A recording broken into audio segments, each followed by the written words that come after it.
नमस्कार।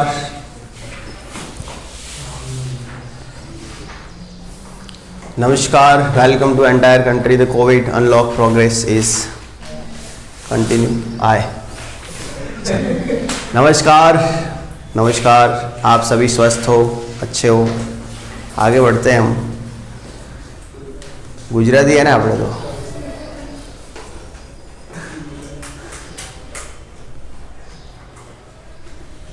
નમસ્કાર વિદ્યાર્થી મિત્રો, વાલા ભાઈઓ બહેનો, ફરી એકવાર વિડિયો લેક્ચરના માધ્યમથી આપ સૌનું સ્વાગત। લાસ્ટમાં આપણે વાત કરી કેપી કેસીના સંબંધ ઉપર, એના પછી આપણે દેખ્યું દાખલા ગણવાના।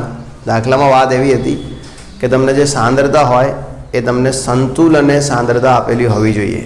એ જે સાંદ્રતા છે તમને સંતુલને સાંદ્રતા આપેલી હોવી જોઈએ, મતલબ જે બી કન્સન્ટ્રેશન એ તમને ઇક્વિલિબ્રિયમ પર આપેલી હોવી જોઈએ।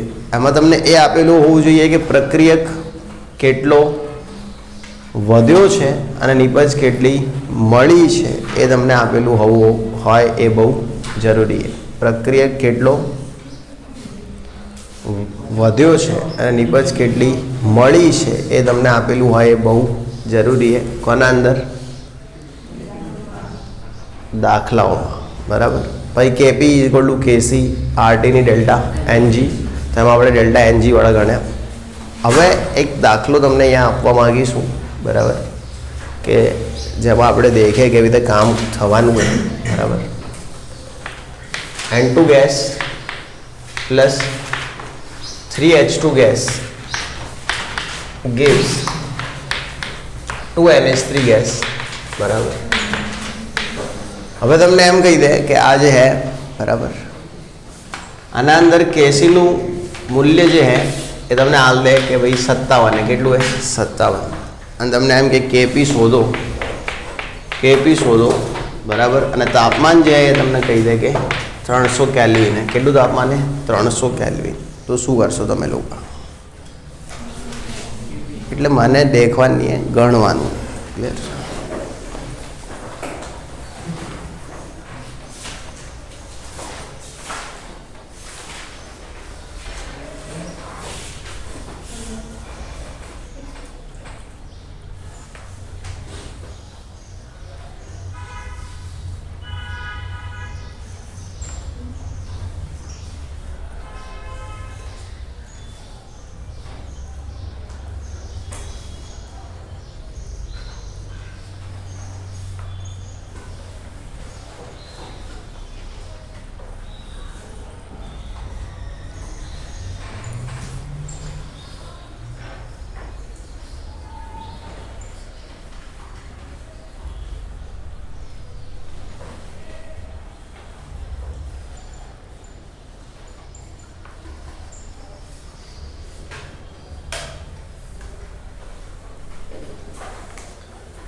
देखो अब અહીંયા बेटा पहला तो डेल्टा एनजी हो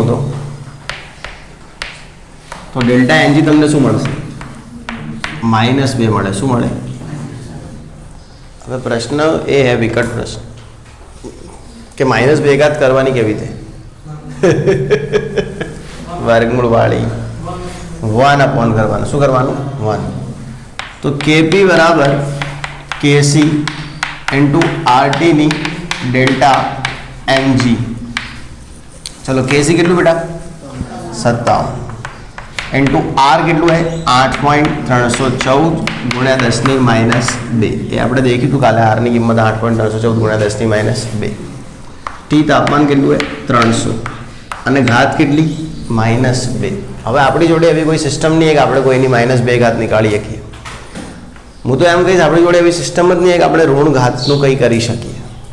तो આપણે બેટા એવી કન્ડિશનમાં શું કરીએ, જ્યારે અહીંયા ઋણ ઘાત આવી જાય તો આટલા પદને આપણે શું કહીએ છીએ? ભાંગાકારમાં લઈ જઈએ છીએ. કેમાં લઈ જઈએ છીએ?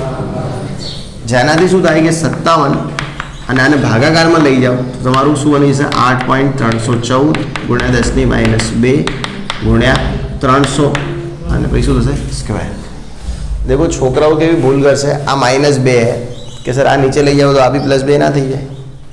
એ નહીં થાય. ઉપરની જે બી ઘાત હશે એને ફરક પડશે, અંદરનું જે બી વેલ્યુ હશે એમના એમ રહેશે. ક્લિયર? હવે તમને દાખલો ગણવો સરળ થઈ જશે. સમજ્યા કે નહીં? કારણ કે સ્ક્વેર કરવાની આપણા જોડે મેથડ હે. ચલો ધારો કે કોઈ વાર અહીંયા -1 ઘાત આવી હોત તો તમે શું કરે છે? એને નીચે લઈ જાય એ શું થાય? +1 અને +1 એટલે એવું ને એવું. સમજ્યા? તો કોઈ વાર અહીંયા -1 ઘાત આવી જાય તો ગભરાવાનું નથી. આલ ઇઝ વેલ. શું કરવાનું? નીચે લઈ જવાનું અને એને પ્લસમાં ફેરવી દેવાનું રહેશે. આવડી જશે બેટા? તો આ એક ખાલી મેં શીખ્યું કે માઇનસ આવે તો ડરના નહીં है, आल इज वेल करना है. आम तो बात बहुत सरल है बराबर, बात तो बहुत सरल है પણ ઘણી વખત છોકરાઓ ડરી જતા હોય છે. આવડી જશે? લખ્યું બેટા આવું કરવાનું એવું? ઓ છોકરાઓ લખ્યું કે નહીં આવું કરવાનું એવું?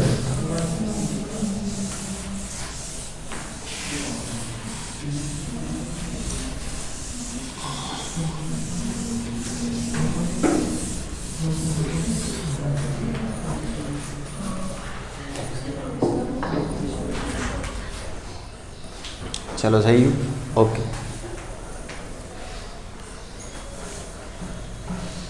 आवड़ी गई बधाने? चलो હવે બીજા અમુક દાખલા મેં બાકી રાખ્યા. હવે ચેપ્ટરના આપણે નવા ભાગમાં આવી જઈએ છીએ, આયનીય સંતુલન. કયા ભાગમાં આવી જઈએ છીએ? આયનીય સંતુલન. જે ચેપ્ટરનો એક બીજો ભાગ છે એનું નામ શું છે? આયનીય સંતુલન. એમાં આપણે જતા રહીએ છીએ. કેમાં? આયનીય સંતુલનમાં. ચલો પહેલા દાખલા બાકી એ 6 રહ્યા બીજા. સમજ્યા કે નહીં?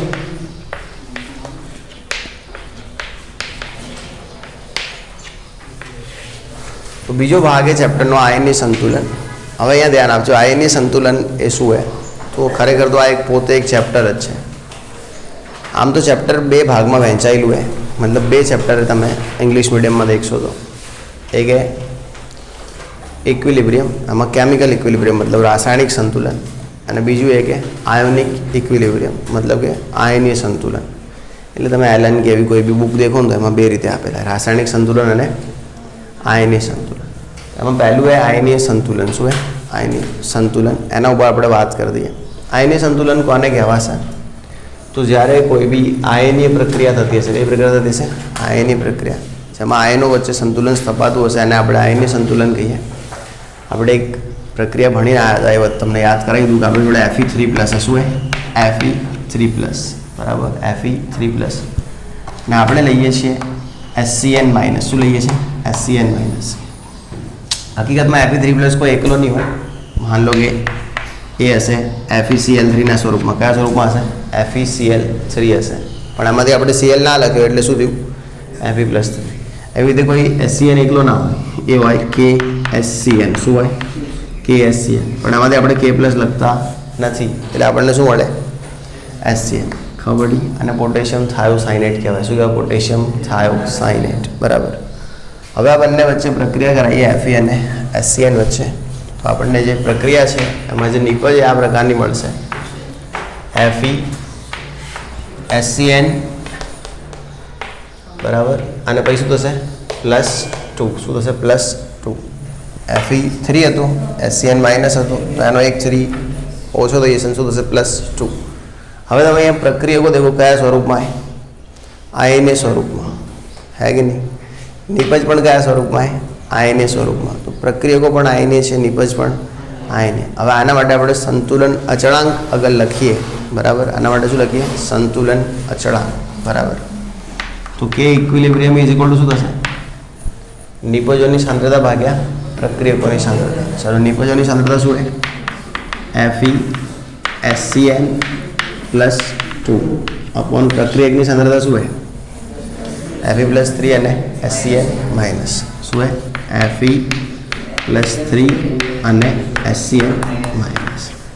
આ પ્રકારે જ્યારે આપણને સંતુલન અચળાંક દેખવા મળતા હોય કે જેમાં પ્રક્રિયા નિબંધની સાંદ્રતામાં આપણે આયનોની સાંદ્રતાને ધ્યાનમાં લેતા હોઈએ તો એ પ્રકારના સંતુલનને આપણે શું કહીએ છીએ? આયનીય સંતુલનના નામે ઓળખીએ છીએ. જે એક પ્રકાર કોનું સંતુલન સમજ્યા કે નહીં? આવડી જશે આયનીય સંતુલન શું હોય. ક્લિયર? એસિડ બેઝ ક્ષાર, એસિડ બેઝનું તટસ્થીકરણ, ક્ષારની જળ વિભાજન પ્રક્રિયાઓ એ બધી આયનીય સંતુલનના ઉદાહરણ. કોની?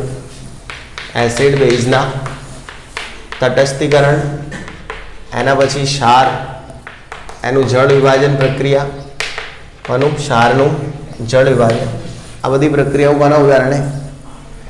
આયનીય સંતુલનના ઉદાહરણે. કોના ઉદાહરણે? આયનીય સંતુલનના ઉદાહરણ. માન લો કે તમારી જોડે HCl વત્તા NaOH. HCl શું હોય? એસિડ. NaOH શું હોય? બેઝ. એમના વચ્ચે પ્રક્રિયા થાય શું બને? NaCl પ્લસ પાણી. તો આ એક પ્રકારનું આયનીય સંતુલનનું ઉદાહરણ. તમે કહેશો સર અહીંયા આયનો તો હે નહીં. હકીકતમાં શું આ બધું આયન ફોર્મમાં જ હોય. H+Cl માઇનસ, Na+OH માઇનસ, પછી સામે Na+Cl માઇનસ વત્તા H+OH. આયન સ્વરૂપમાં જ હોય બધું. ક્લિયર? પણ આપણે ખાલી લખતા આવી રીતે હોઈએ છીએ. ક્લિયર? તો જે એક આયનીય સંતુલનનું શું હોય એક્ઝામ્પલ આવડી જશે. તો આયનીય સંતુલન શું એ ખબર પડી ગઈ. પ્રક્રિયા નિપાસ આયનીય સ્વરૂપમાં હોય ત્યારે જે સંતુલન સ્થપાય એને આપણે આયનીય સંતુલન કહીએ છીએ. આયનીય સંતુલન ક્યાં ક્યાં જોવા મળશે? એસિડ બેઝની તટસ્થીકરણ પ્રક્રિયાઓ, ક્ષારના જળ વિભાજન, આ બધા એક પ્રકારના શું આયનીય સંતુલન છે. એના સિવાય સંકીર્ણ સંયોજનોમાં થતી પ્રક્રિયાઓ. કેમાં? સંકીર્ણ આયનોની પ્રક્રિયા. સમજ્યા કે નહીં બેટા? આપણે સંકીર્ણ પ્રક્રિયામાં હમણાં એક પ્રક્રિયા વચ્ચે ભણી હતી, ગુલાબી અને ભૂરા રંગવાળી. તમને યાદ હોય તો યાદ હે કે નહીં યાદ? ઓકે, આ ટાઈપની એક પ્રક્રિયા હતી. CO H2O6 વત્તા 6Cl માઇનસ. અહીંયા શોધું +3. CO H2O6 +3 અને શોધું Cl માઇનસ. તો શું બનતું હતું બેટા? CO Cl6 -3 +6 H2O. યાદ હે? આવું બનતું હતું. આ હતો ગુલાબી ને આ હતો ભૂરો. ક્લિયર? આપણે તાપમાનની અસરમાં કોઈમાં જોયું હતું ઉષ્મા શોષક પ્રક્રિયા હતી. નિકાળો એ તાપમાનની અસરમાં કોઈમાં હતું પ્રક્રિયા ઉષ્મા શોષક હતી. તો આ બી એક આયનીય સંતુલન. આ બી શું એક આયનીય સંતુલન. ભલે આપણે ત્યાં જોયું પણ હતું શું એ આયનીય સંતુલન. સમજ્યા કે નહીં? તો સંકીર્ણ આયનોમાં થતી પ્રક્રિયા એ બી આયનીય સંતુલન. એસિડ બેઝનું તટસ્થીકરણ એ બી આયનીય સંતુલન. એના ભાઈ ક્ષાર છે, ક્ષાર ખબર પડે ને? આ થયું એસિડ બેઝનું તટસ્થીકરણ અને તટસ્થીકરણ થઈ જાય એટલે શું બને? ક્ષાર અને પાણી. એ ઉલટું જાય તો એને કહેવાય ક્ષારનું જળ વિભાજન. તો એ બધી શું પ્રક્રિયા હોય? આયનીય સંતુલન. પછી સંકીર્ણ આયનોની પ્રક્રિયા એ બી શું? આયનીય સંતુલન. એના સિવાય ઘણા બધા એક્ઝામ્પલ આયનીય સંતુલનના, પણ આપણે ખાસ કરીને આ બધા ઉપર જ ચર્ચા કરીશું. ક્લિયર? લખી દેશો.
થઈ ગયું? ચાલો, થઈ ગયું. ઓકે.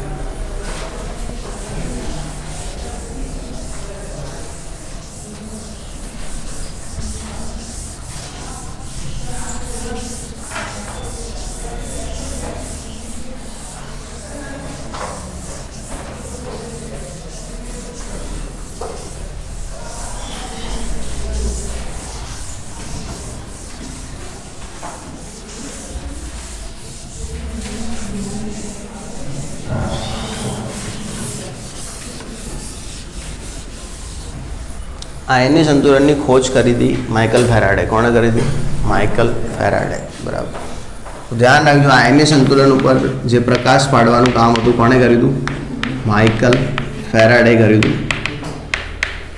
હવે 12મા વાળાને ખબર હશે માઇકલ ફેરાડે. બરાબર. એણે વિદ્યુત વિભાજન કોષ એના ઉપર કામ કર્યું હોય. તો માઇકલ ફેરાડે શું છે કે એમ કીધું કે આયનની સંતુલન ત્યારે જ સ્થપાય જ્યારે કોઈ દ્રાવણ આયન ઉત્પન્ન કરી શકતો હોય. જ્યારે કોઈ સંયોજન દ્રાવણમાં શું ઉત્પન્ન કરી શકતો હોય? આયનો. ત્યારે આયનની સંતુલન સ્થપાઈ શકે. તો માઇકલ ફેરાડે દ્રાવણોને બે ભાગમાં વિભાજિત કર્યા. એક દ્રાવણ હતા વિદ્યુત અવિભાજ્ય દ્રાવણો. શું હતા? વિદ્યુત અવિભાજ્ય દ્રાવણો. અને બીજા હતા વિદ્યુત વિભાજ્ય દ્રાવણો. એવું કોણે કીધું? Michael Faraday. એટલે એણે દ્રાવણોને બે રીતે વર્ગીકૃત કર્યા, વિદ્યુત અવિભાજ્ય અને વિદ્યુત વિભાજ્ય. એમણે એમ કીધું કે જે દ્રાવણો વિદ્યુત અવિભાજ્ય છે, મતલબ જે પદાર્થો વિદ્યુત અવિભાજ્ય છે એ પદાર્થો આયનો ઉત્પન્ન કરી શકતા નથી. મતલબ જે પદાર્થ આયન ઉત્પન્ન ના કરી શકે, જે પદાર્થ આયનો ઉત્પન્ન ન કરી શકે, જે પદાર્થ આયનો ઉત્પન્ન ના કરી શકે એને કહેવાય વિદ્યુત અવિભાજ્ય. અને વિદ્યુત વિભાજ્ય એટલે જે આયનો ઉત્પન્ન કરી શકે. વિદ્યુત વિભાજ્ય એટલે જે આયનો ઉત્પન્ન કરી શકે. સમજ્યા કે નહીં બેટા? વિદ્યુત અવિભાજ્ય મતલબ જે આયનો ઉત્પન્ન નથી કરતા, અને વિદ્યુત વિભાજ્ય મતલબ જે આયનો ઉત્પન્ન કરે. મતલબ કે આયનની સંતુલન સ્થપાશે ક્યાં? આયનની સંતુલન સ્થપાશે ક્યાં? તો જે વિદ્યુત વિભાજ્યના જલીય દ્રાવણો હશે ત્યાં. સમજ્યા કે નહીં? હવે આમાં બે પ્રકારના વિદ્યુત વિભાજ્યો વિશે આપણે વાત કરી. એક છે પ્રબળ વિદ્યુત વિભાજ્ય અને બીજા છે નિર્બળ વિદ્યુત વિભાજ્ય. વિદ્યુત વિભાજ્ય કેટલા પ્રકારના? બે. પ્રબળ વિદ્યુત વિભાજ્ય અને નિર્બળ વિદ્યુત વિભાજ્ય. પ્રબળ વિદ્યુત વિભાજ્ય અને બીજા है નિર્બળ વિદ્યુત વિભાજ્ય. તમને કેવી રીતે ખબર પડશે કે વિદ્યુત વિભાજ્ય પ્રબળ છે કે નિર્બળ? તો કદાચ મને યાદ है ત્યાં સુધી મેં 11મા વર્ણન બી આ વસ્તુ ભણાવેલી અને 12મા વર્ણન બી આ વસ્તુ ભણાવેલી છે કે નિર્બળ અને પ્રબળ વિદ્યુત વિભાજ્યને કેવી રીતે ઓળખવા. 12th વાળાને ઇલેક્ટ્રોકેમિસ્ટ્રીમાં ભણાવ્યું હશે અને 11મા વાળાને એક દિવસ મેં ઉપર ભણાવ્યું હતું પાટિયા ઉપર. ખબર પડી? મેં એવું શીખ્યું હતું નિર્બળ તમે ઓળખતા શીખી જાઓ. જેના જોડે NH2 હોય અથવા N હોય અથવા NH હોય અથવા જેના જોડે COOH હોય અથવા જેના જોડે Cl હોય, આ બધા લગભગ નિર્બળ હશે. કેવા હશે? નિર્બળ. સમજાય કે નહીં? એવું કીધેલું હોય. પછી COOM આવી જાય તો એ પ્રબળથી બી પ્રબળ થઈ જાય. એ બધું શીખ્યું હશે. તો નિર્બળ એક વિદ્યુત વિભાજ્ય, બીજા શું હોય? પ્રબળ. હવે પ્રબળ વિદ્યુત વિભાજ્ય કોને કહેવાય? સમજો. પ્રબળની વ્યાખ્યા શું? તો પ્રબળ વિદ્યુત વિભાજ્ય એ છે કે જેનું આયનીકરણ 100% થાય. પ્રબળ વિદ્યુત વિભાજ્ય એ છે કે જેનું આયનીકરણ 100% થાય. ખબર પડી? અને નિર્બળ વિદ્યુત વિભાજ્ય કે જેનું આયનીકરણ 5% અથવા તેનાથી ઓછું હોય. 5% અથવા તેનાથી ઓછું હોય. મૂળમાં 2 થી 3% આયનીકરણ થતું હોય. બરાબર. પણ આ વખતે થોડું તેજી है. બરાબર. માર્કેટ અપ है, અપ ટ્રેન્ડ है. ક્લિયર?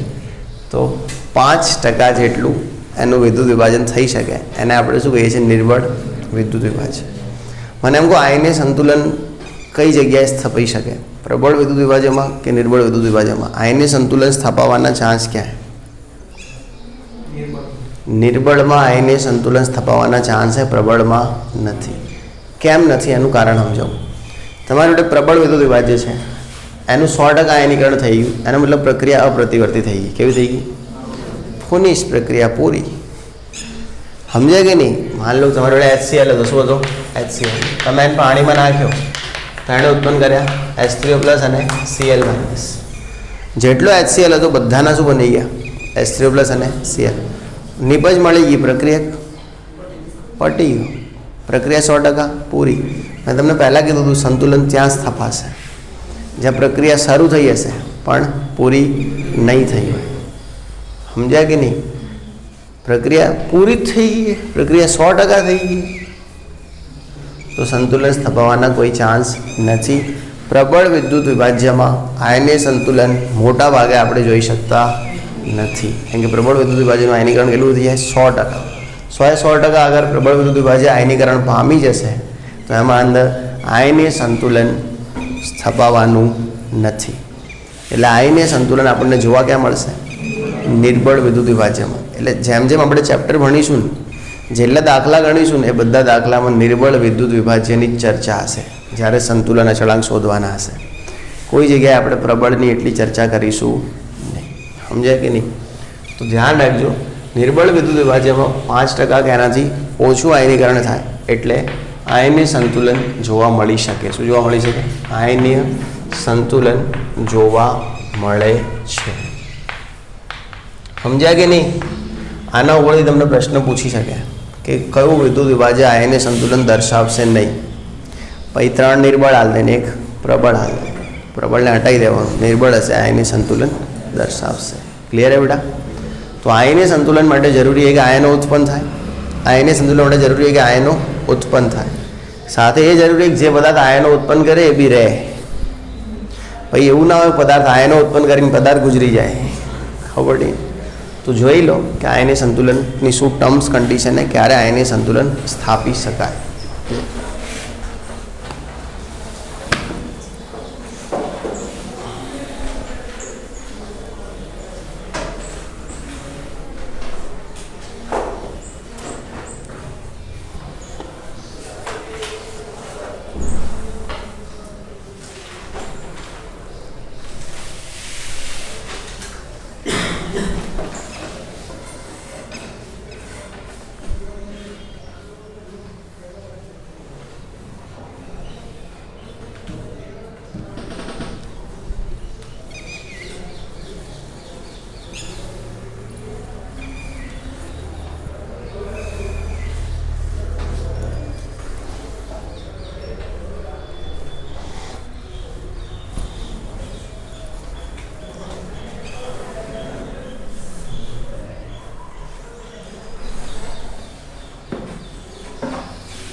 ચાલો થઈ ગયું બેટા, આવડશે. હવે આયનીય સંતુલન આપણે નિર્બળ વિદ્યુત વિભાજ્ય માટે એને કેવા રીતે આયનીય સંતુલનને આપણે ઓળખી શકીએ, શું છે આયનીય સંતુલન નિર્બળ વિદ્યુત વિભાજ્ય માટે એ સમજીએ. તો કોઈ બી નિર્બળ વિદ્યુત વિભાજ્ય આપણે પસંદ કરી દઈએ છીએ. નિર્બળ વિદ્યુત વિભાજ્યમાં સૌથી બેસ્ટ છે આપણે અને સૌથી ઇઝી છે કે CH3COOH ને પસંદ કરીએ. કોને? CH3COOH. આનું આયુર્વેદ નામ ઇથેનોઇક એસિડ શું છે? Ethanoic acid. બરાબર, 2 કાર્બન એટલે ઇથ, COOH એટલે ઓઇક એસિડ. પણ એનું જે સામાન્ય નામ છે એ છે એસિટિક એસિડ. શું છે? Acetic acid. આનું સામાન્ય નામ શું છે? Acetic acid. એટલે તમારા ચોપડીમાં એવું લખ્યું હશે એસિટિક એસિડ. વિનેગર કહેવાય એને. શું કહેવાય? વિનેગર. અથવા એને સરકો કહેવાય. શું કહેવાય? સરકો. આ એના નામ હે. એસિટિક એસિડ કહી શકો, વિનેગર કહી શકો, સરકો, ખસો, એવું ના કહેતા. ચાલો, અથાણાના અંદર નાખવામાં આવે વર્ષો સુધી અથાણાને સાચવવા માટે. આ એનું યુઝ. હવે તમારી જોડે એસિટિક એસિડ હે. એસિટિક એસિડને તમે પાણીમાં નાખ્યું. કેમાં નાખ્યું? પાણી. તો આ એસિડ હે. એસિટિક એસિડ શું છે? એસિડ. એ H+ નું દાન કરે. શું કરે? H+ નું દાન. આને H+ હાલશે શું બનશે? CH3COO-. આને કહેવાય એસિટેટ આયન. શું કહેવાય? બોલો કે આવું શું કરો? Acetate ion. અને આને H+ લઈ લીધો તો એ બનાવી દેશે H3O+. શું બનાવી દેશે? H3O+. આ જે H3O+ બન્યું એને કહેવાશે હાઇડ્રોનિયમ અથવા તો ઓક્ઝોનિયમ આયન. શું કહેવાશે? હાઇડ્રોનિયમ અથવા તો ઓક્ઝોનિયમ આયન. ધ્યાન રાખજો, હાઇડ્રોનિયમ અથવા આને શું કહેવાય? ઓક્ઝોનિયમ. શું કહેવાય? ઓક્ઝોનિયમ આયન. આ જે આયન એનું નામ હાઇડ્રોનિયમ આયન અથવા ઓક્ઝોનિયમ આયન. એવા નામથી એને આપણે ઓળખીએ છીએ. હાઇડ્રોનિયમ અથવા તો ઓક્ઝોનિયમ એવું એનું નામ કહેવાતું. એવું નામ એનું કોઈ વાંધો નહીં ને એવું નામ લઉં તો એનું. ચલો, હાઇડ્રોનિયમ અથવા ઓક્ઝોનિયમ આયન. અને CH3COO- મતલબ એસિટેટ આયન. પાણીમાં નાખ્યો આપણે એને. હવે એવું હોય કે જેટલું CH3COO હશે બધું આયનીકરણ પામી જશે? એવું થશે નહીં.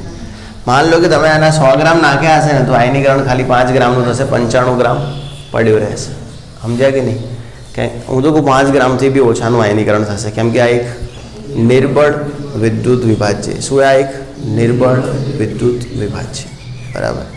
નિર્બળ વિદ્યુત વિભાજ્ય મતલબ એનું પૂરેપૂરું આયનીકરણ થવાનું નથી. આંશિક આયનીકરણ થશે. કેવું આયનીકરણ થશે? તો થશે કેવું કે પ્રક્રિયા થયા પછી આ બની જશે આયનીકૃત મતલબ આયનીકરણ પામેલો ભાગ. મતલબ કે આયનીકરણ થઈ ગયું છે એવો ભાગ. સમજ્યા કે નહીં? ને આ બનશે બિન આયનીકારક ભાગ. શું બનશે? બિન આયનીકારક. એટલે હવે આયનને સંતુલન સ્થપાવ્યું ક્યારે કહેવાય? તો જ્યારે આયનોની સંખ્યા અને જેમણે આયન નથી બનાવ્યા એમની સંખ્યા સમય સાથે અચળ રહે. એમની સંખ્યા સમય સાથે સમય પસાર થતો જાય, પરંતુ આયનીકરણ પામેલા અને બિન આયનીકરણ પામેલા ઘટકોની સાંદ્રતા મિશ્રણમાં કેવી રહે? અચળ. તો એને કહેવાય આયનીય સંતુલન. હવે અહીંયા ધ્યાન રાખજો, એનો મતલબ એવું નહીં કે પ્રક્રિયા અટકી જાય છે. એનો મતલબ એવું નથી કે પ્રક્રિયા અટકી જાય. પ્રક્રિયા ચાલુ છે. જે જૂનો CH3COO છે એમાંથી આયનીકરણ થશે. શું બનશે? CH3COO- અને H3O+. જ્યારે સંતુલન સ્થપાઈ જશે ત્યારે આ બે જોડાઈ જશે. પાછું શું બનાવશે? CH3COO. જેટલું આ જોડાઈને આવું બનાવશે એમાંથી પાછું સમજણ પડી. પહેલાં સ્ટાર્ટિંગમાં કેવું થયું હશે? સ્ટાર્ટિંગમાં પ્રક્રિયા આમ જ થઈ હશે, પણ પછી એમને થઈ ગયું કે ના હવે બસ બહુ થઈ ગયું, બહુ સહી મહેંગાઈ કી માર, અબ કી બાર મોદી સરકાર. ખબર પડી કે નહીં? તો હવે તો એમાંય મહેંગાઈ જ છે. તો ધ્યાન રાખજો.